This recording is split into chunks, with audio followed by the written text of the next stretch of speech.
नमस्कार, SBT news में आपका स्वागत है। पेश है 21 नवंबर मंगलवार शाम 7:15 बजे राजस्थान की बड़ी खबरें। पराली जलाने से पहले प्रदूषण पर मंगलवार को सुप्रीम कोर्ट में सुनवाई हुई।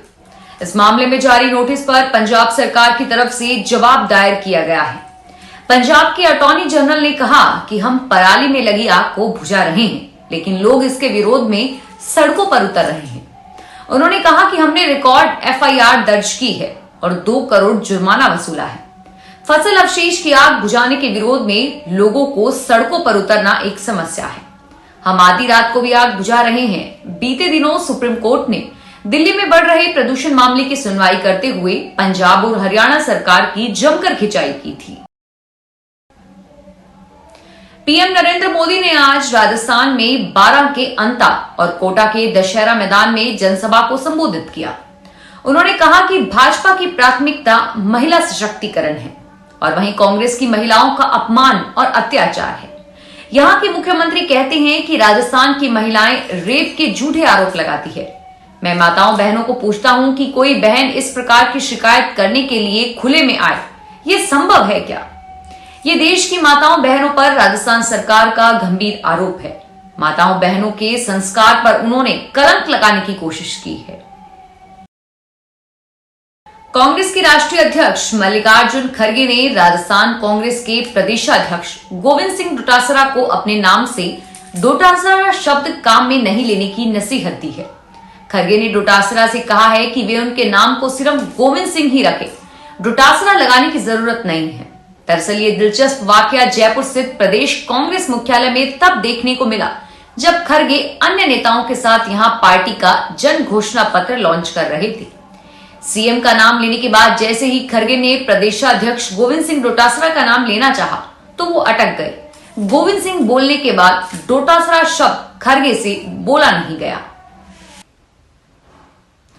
केंद्रीय गृह मंत्री अमित शाह अलवर जिले की किशनगढ़ बास विधानसभा के खैरथल में पार्टी प्रत्याशी के समर्थन में जनसभा को संबोधित किया।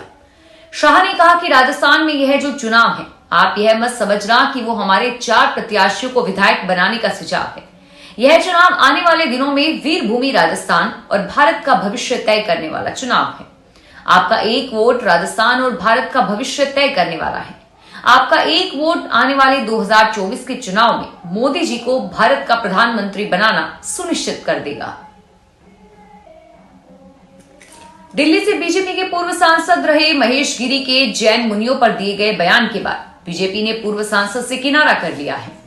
कोटा में पत्रकारों से बातचीत करते हुए राजस्थान बीजेपी के चुनाव प्रभारी व केंद्रीय मंत्री प्रहलाद जोशी ने कहा कि पूर्व सांसद महेश गिरी ने 15 से 20 दिन पहले जैन मुनियों को लेकर बयान दिया था। महेश गिरी अब हमारी पार्टी में नहीं है। बीजेपी सर्वधर्म संभव में विश्वास करती है। गिरी से बीजेपी का कोई संबंध नहीं है। सरस डेयरी में जैसलमेर के पोखरण क्षेत्र से बीते दिनों मिलावटी दूध से भरे टैंकर की आपूर्ति की गई। डेयरी कर्मियों को दूध में मिलावट का संदेह हुआ। लैब में जांच के बाद दूध में मिलावट पकड़ में आ गई। इसमें वनस्पति तेलों की मौजूदगी मिली जो दूध में वसा बढ़ाने के लिए प्रयुक्त की गई थी। डेयरी ने पूर्व टैंकर को रिजेक्ट कर दिया जिसमें 11,550 लीटर दूध था। भविष्य के लिए पोखरण स्थित दूध आपूर्ति करने वाली सोसाइटी को बैन किया गया है। जोधपुर सरस डेयरी में प्रतिदिन करीब 80,000 लीटर दूध का उत्पादन होता है। दूध की आपूर्ति जोधपुर और जैसलमेर के ग्रामीण क्षेत्रों से विभिन्न सोसाइटियों के मार्फत की जाती है। राजस्थान में 25 नवंबर को मतदान होने हैं। प्रदेश में राजनीतिक सरगर्मियां तेज है और इसी बीच मुख्यमंत्री अशोक गहलोत ने अब तक 200 में से 100 से ज्यादा विधानसभा क्षेत्रों का दौरा कर लिया है। उन्होंने विपक्षी पार्टी बीजेपी पर नफरत की, राजनीति और राजनीतिक प्रतिद्वंदियों के खिलाफ केंद्रीय जांच एजेंसियों का दुरुपयोग करने का आरोप लगाया है। गहलोत को अपनी जन कल्याणकारी योजनाओं पर पूरा भरोसा है जिसके दम पर वे दोबारा सत्ता की चाबी हासिल करने का दावा कर रहे हैं। जयपुर चुनाव प्रचार में कांग्रेस के स्टार प्रचारक कन्हैया कुमार ने जातिगत जनगणना के सवाल पर पार्टी के स्टैंड का समर्थन करते हुए कहा कि आज के समय में जब पशुओं की जनगणना होती है तो देश में सभी जातियों की जनगणना भी होनी चाहिए। हम यह नहीं कह रहे कि किसी का हक लेकर दूसरों को दिया जाए, लेकिन सरकार के पास सभी जातियों का डाटा होना चाहिए। कन्हैया ने सोमवार को पीसीसी में मीडिया से बातचीत में कहा कि गहलोत सरकार के मॉडल का अब इतना असर हो रहा है कि मोदी को भी गारंटी की बात करनी पड़ रही है। राजसमंद में आगामी 25 नवंबर को होने वाले चुनाव को लेकर जिला निर्वाचन अधिकारी नीलाभ सक्सेना ने कलेक्ट्रेट में बैठक लेकर व्यवस्थाओं की जानकारी ली।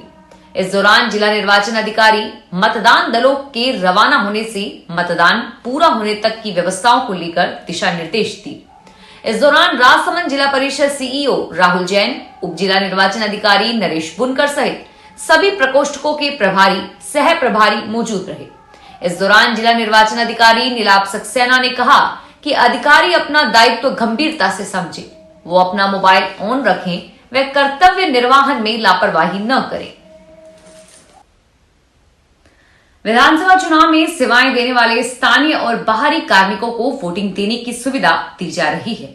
इसके तहत आज मंगलवार को झालावाड़ जिला कलेक्टर आलोक रंजन ने पॉलिटेक्निक कॉलेज स्थित केंद्र पर पोस्टल बैलेट के माध्यम से मतदान कर अन्य सभी कार्मिकों से 100% मतदान करने की अपील की। पॉलिटेक्निक कॉलेज में स्थित मतदान केंद्र पर जिला कलेक्टर आलोक रंजन पहुंचे और उन्होंने नियम के अनुसार मतदान पर्ची लेकर अपना मतदान किया।